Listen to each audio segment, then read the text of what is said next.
So hello guys, তোমরা সবাই কেমন আছো? আশা করি সবাই ভালোই আছো। আজকে আমাদের গ্রামে জালসা, আমাদের গ্রামের প্রাইমারি স্কুলের কাছে প্যান্ডেল করা হয়েছিল জালসার ছেলেদের জন্য। কিন্তু রাস্তায় অনেক দোকান বসেছিল। এ দেখো, দেখতে পাচ্ছ, এটা জাম্পিং বসেছিল। অনেক ছেলে মেয়ে জাম্পিংয়ে খেলছে। এছাড়াও অনেক দোকান বসেছিল। এরা আজ খুব আনন্দ করছে জালসার দিনে। পরে একটা মজার ঘটনা ঘটলো।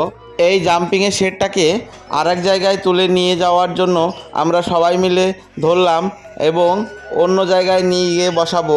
সেই জন্য আমিও একটু ভিডিও করে নিলাম। পাশেই আর একটি ফাঁকা জায়গায় এটাকে বসিয়ে দিলাম। আমাদের গ্রামের ছোট ছোট ভাই বোনেরা খুব সুন্দর গজল করছিল। আমি সেখানে গিয়ে একটু তাদের ভিডিও করে নিলাম। তোমরা শুনে বলো কেমন হয়েছে গজলটা।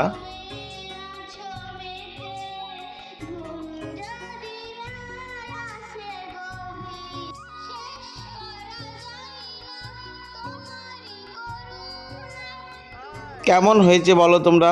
আমার তো খুব ভালোই লাগলো শুনতে গজলটা। এবার আমরা স্টেজের উপর একটু অ্যানাউন্স করছিলাম, কারণ ভলেন্টিয়াররা ঠিকঠাক দায়িত্ব পালন করছিল না। সেই জন্য মাইকিংয়ে তাদের নাম ঘোষণা করছিলাম। তার ফাঁকে আমি একটু ভিডিও করে নিলাম কে কে আছি আমরা সেটা দেখানোর জন্য। আমাদের বাড়ির সামনে একটা মাচাং আছে, সেখানে আমরা বসেছিলাম এবং পাশেই অনেক দোকান বসেছিল। ফুচকার দোকান, আরও অনেক স্টেশনারির দোকান বসেছিল। দেখতে পাচ্ছেন অনেকটা রাস্তা জুড়েই দোকান বসেছিল। এটা বিকালবেলায়। রাত্রিবেলায় কিন্তু আরও অনেক দোকান বসেছিল। এই ফুচকার দোকানে আমরা ফুচকা খাচ্ছিলাম রাত্রিবেলায়। অনেকজন একসঙ্গে ফুচকা খাচ্ছিলাম, তখন আমি এই শ্যুটটা করেছি। আস্তে আস্তে সন্ধ্যার পর থেকে অনেক দোকান বসে গিয়েছিল রাস্তায়। তবে এই সব দোকানের জন্যই জালসায় কিন্তু অনেক ভিড় হয়েছিল রাস্তায়। আমরা সবাই মিলে সারা রাত জালসা শুনেছি এবং রাস্তায় একটু দায়িত্ব পালন করেছি।